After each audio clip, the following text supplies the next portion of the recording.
Hi dear! Ang video na to ay ang aking 100k followers celebration with my co-trainees dito sa Japan. Sa mga hindi pa nakakaalam, ako nga pala si Jeya, isang trainee at OFW dito sa Japan, maglilimang taon na. At ang trabaho ko dito, ready-made meal manufacturer. Kung hindi ka naman busy, tara, samahan mo ako sa paghahanda ko para i-celebrate ang milestone na to sa aking page. Sa mga oras na ito ay pupunta ako sa supermarket upang mamili ng mga munti kong ihahanda para sa celebration na to. Rest day ko ngayon at gusto ko nang isagawa yung gusto kong mangyari kapag nag 100k followers na ang page natin. By this time na ginagawa ko tong video ay 98k followers pa lang.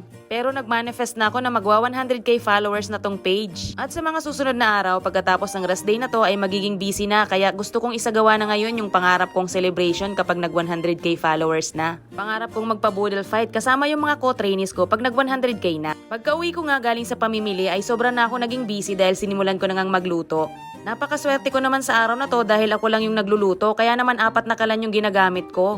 At sakto naman ay yung mga co-trainees kong Pilipino ay pang umaga at toshi sila ngayon or 7 AM to 9 PM. Multitasking ako dito sa pagluluto. Laking tuwa ko nga talaga dahil ako lang yung nandito sa kusina at gumagamit ng mga lutuan.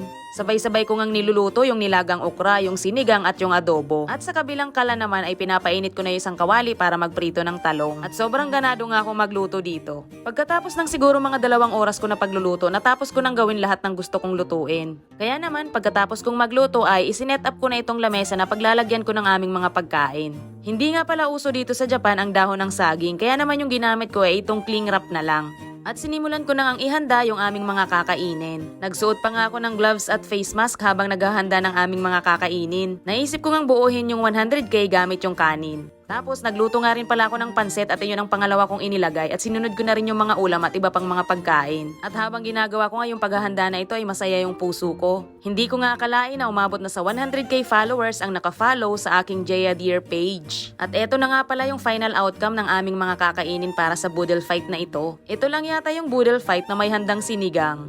Masarap din kasi yung sinigang tapos hihigop ka ng sabaw habang kumakain ng nakakamay. Pero syempre hindi namin kakamayin ang sinigang. Tapos na ngang maayos ang mga pagkain at habang hinihintay ang mga kapwa ko trainees ay nagbukas kami ng YouTube para panoorin ang ilan sa mga vlog ko. At isa pang ang sulyap sa mga pagkaing pagsasaluhan namin maya-maya lang. Alam ko hindi ito yung magarbo at maraming klase ng pagkain na boodle fight. Pero for sure ma-appreciate ito ng mga kaibigan kong pagod galing sa trabaho. At hindi nga nagtagal ay natapos na rin yung paghihintay ko sa kanila dahil dumating na sila ng past 10 PM. Nagulat ang iba sa kanila dahil hindi naman nila ini-expect na meron palang pakain dito sa dorm. At natutuwa yung puso kong makita yung mga ngiti sa kanilang mga labi. Kasi dear, sa totoo lang, nakakapagod talaga yung 7 AM to 9 PM na trabaho. At syempre, nakakakilig kaya yung pagdating mo sa dorm, may kakainin ka na at nakahanda na sa lamesa. Paminsan-minsan, masarap din yung nag-e-effort para sa mga kaibigan. Pasasalamat ko na din to dahil isa sila sa mga naging dahilan para sa pag-angat ng page ko. At syempre, as usual, bago kumain ay nagpicturan muna kami. At kahit gutom na nga ang mga person ay nag-request pa ako ng isang pagbati mula sa kanila. Happy 100k followers, JLD!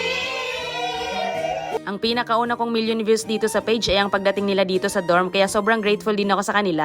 Sanctify this food, Panginoon, at busog kami ngayong araw to. Lord, ibalik mo yung pagkain na to, Lord God, yung blessing kay Ate Jeya. In Jesus' name we pray. Amen! Oh, kain na!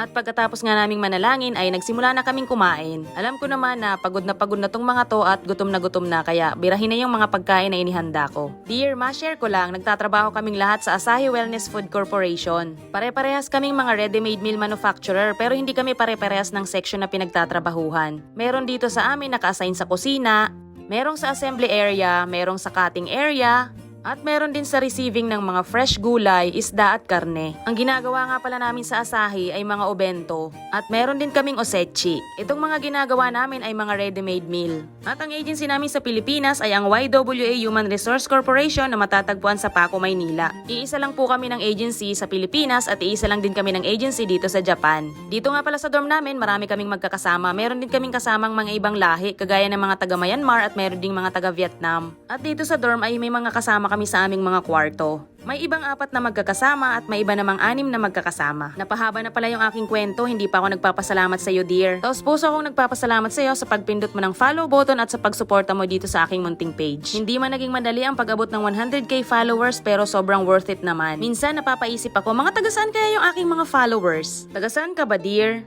Nako, tapos na pala kaming kumain at magligpit.